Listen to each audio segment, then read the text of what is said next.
আরে ভাবি কি হয়েছে, মন খারাপ কেন? আর বললেন না ভাই, সকাল থেকে ভুরু লাফাচ্ছে, মনে হয় খারাপ কিছু হবে। সব কুসংস্কার, আপনারা দেখলে আমারও তো লাফায়। আমার কিছু হয়েছে? বলেন কি, আপনারও ভুরু লাফায় নাকি? আরে না, আমার টুনটুনি লাফায়। Bye bye. জানেন ভাবি, আপনাকে দেখলেই না পাগল হয়ে যাই। আচ্ছা বলেন তো, দুনিয়াতে এত মেয়ে থাকতে ভাবিদেরকে আপনাদের এত ভালো লাগে কেন? আরে ভাবি, অন্যের গাড়ি চালানোর মজাই আলাদা। আর অ্যাক্সিডেন্ট হইলে দায়ভার মালিকের, তাই না? এই শোনো, আমি সিদ্ধান্ত নিছি আমি আরেকটা বিয়ে করব। এটা তো খুব খুশির সংবাদ। তা হঠাৎ করে এই সিদ্ধান্ত নেবার কারণটা কি জানতে পারি? 7 বছর বিয়ে করছে, আমাদের একটা বাচ্চা, আমার আরো বাচ্চা লাগবে, তাই আরেকটা বিয়ে করব। আল্লাহর কাছে শুকরিয়া জানো একটা হইছে, তোমার ভরসায় থাকলে ওইটাও হইতো না।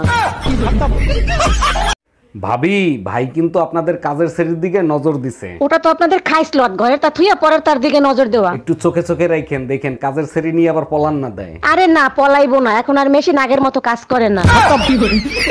Bye bye. ভাবি, একটা গোপন কথা জিজ্ঞেস করব, কিছু মনে করবেন না তো? ভাবিরা তো বসেই থাকে গোপন কথা জানানোর জন্য, বলেন কি জানতে চান? ছেলেরা টয়লেট করে হাত ধুয়ে আসে, মেয়েদের তো ধরার কিছু নাই, তারা কেন হাত ধুয়ে আসে? আপনারে যে ভাবি মাঝে মাঝে পুতা দিয়ে ক্যান ছেঁচে, তা আজকে বুঝলাম। এই তুমি গেলে হোলি খেলতে, মারধর খেয়ে আসলা কোন জায়গা থেকে? তুমিই তো বলছিলা ছাদে গিয়ে হোলি খেলো আর কারো কাপড় চুপড়ে জানি রং না লাগে। হ্যাঁ বলছি, তারপর কি হয়েছে সেটা বলো। ভাবি ছাদে কাপড় শুকোতেছে, আমি বললাম ভাবি আপনার কাপড় খোলেন, আমি হোলি খেলবো।